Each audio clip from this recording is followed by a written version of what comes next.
When an avoidant wants to come back, they're not just going to show up at your door or tell you directly. That's because avoidants are prideful, cautious, and careful. So they're going to test you in quiet, strategic ways. With avoidance, it's always about strategy.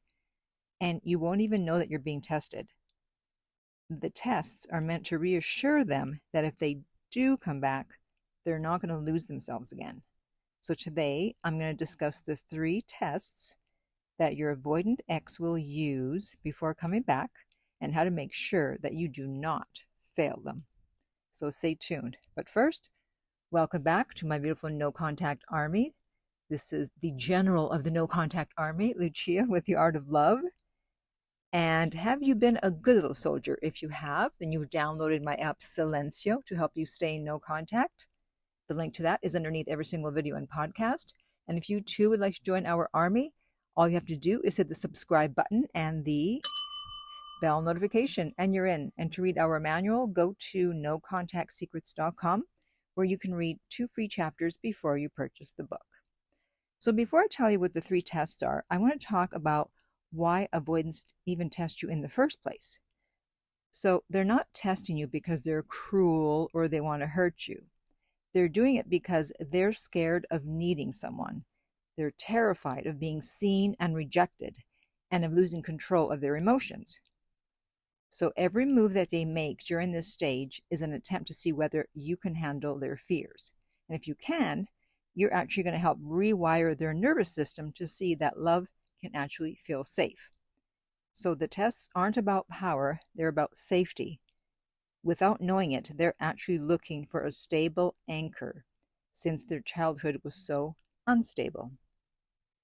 So the first test is that they'll want to see if you're still emotionally available for them without risking rejection. They want to know if you're still waiting and if you've been affected by the silence. They want to confirm that you haven't moved on so that they can feel safe, that you're still there as an option. As usual, the best way to pass this test is to do absolutely nothing.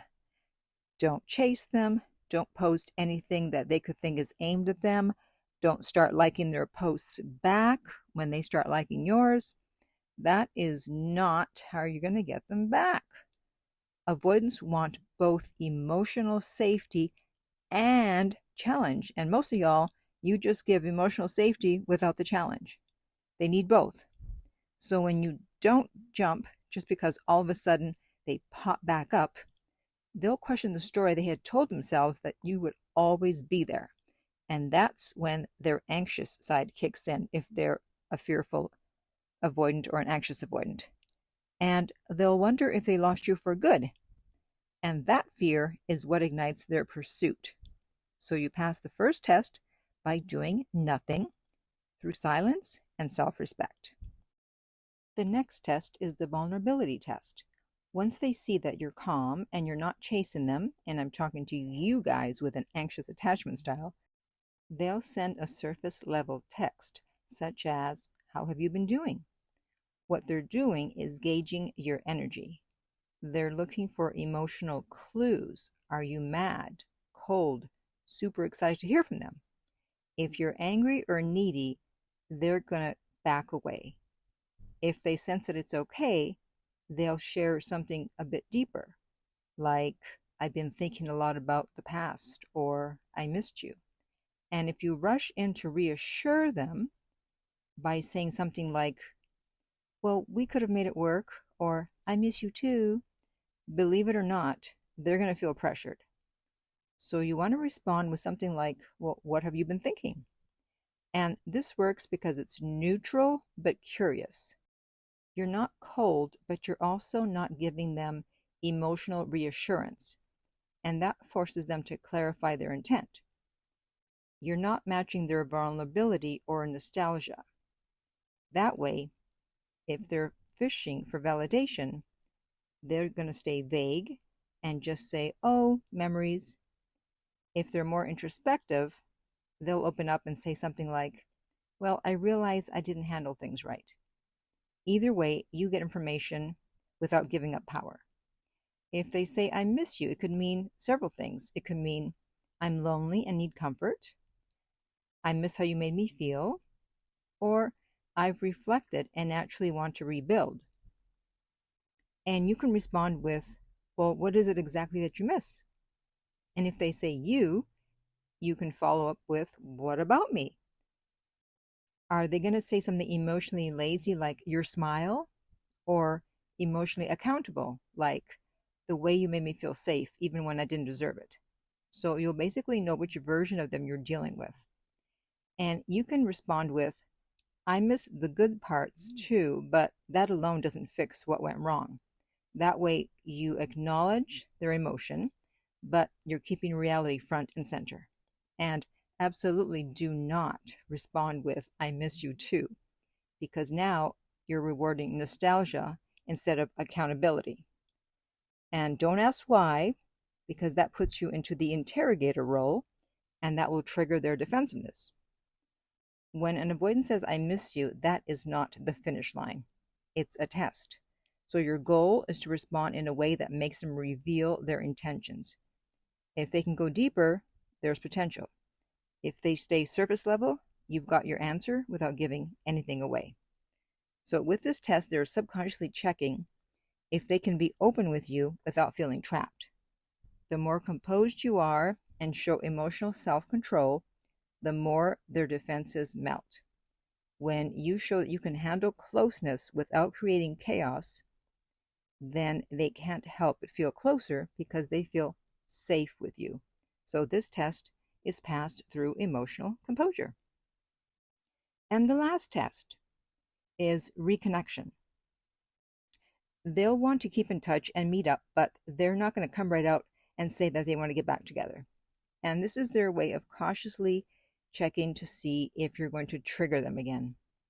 So during this test, they're looking to see how you react to inconsistency. And if you hadn't already figured it out, avoidants are not consistent, especially fearful avoidant. So the key to dealing with an avoidant is to understand this. That way you won't be thrown off with the hot and cold and the push and pull, and if anything, you'll come to expect it. So during this test, if you're demanding clarity or asking a lot of questions, you're going to fail the test. You disarm their fear by staying calm and grounded, which is often hard to do if you have an anxious attachment style, which is why I always suggest that if you're in no contact with an avoidant, you should be working on yourself. And I always suggest the book Anxiously Attached, and the link to that is underneath this video. So something amazing happens when you pass all three tests. The avoidance stops pulling away. Hallelujah. Stops being hot and cold. Because the number one thing avoidants need and want is someone who's consistent. Yes, I know, even though they're not consistent. So avoidants don't believe promises, they believe patterns. When you consistently show that you can remain calm, have emotional mastery, and can love them without losing yourself, they'll realize your love won't threaten their freedom, and they'll understand that committing to you means that they finally found the peace that they've been so desperately looking for. And if you're one of those people who wants to make a snarky remark in the comments, such as, oh, this is too much work, avoid the avoidance, run from these people, then go away and stop watching videos on getting an avoidant ex back. If you're so done with them, as you would like to have us all believe, then why are you taking the time to not only watch a video on avoidance, but to also leave a negative comment about them? So go away and date an anxious or a secure. If you don't want to have emotional mastery, then you should not date an avoidant. Okay? So now I want to hear from the rest of you. Has your ex tried any of these tests on you, and what happened? And in the meantime, if you would like my help to get your ex back, you can contact me at theartoflove.net/coaching, and we will send you the rates.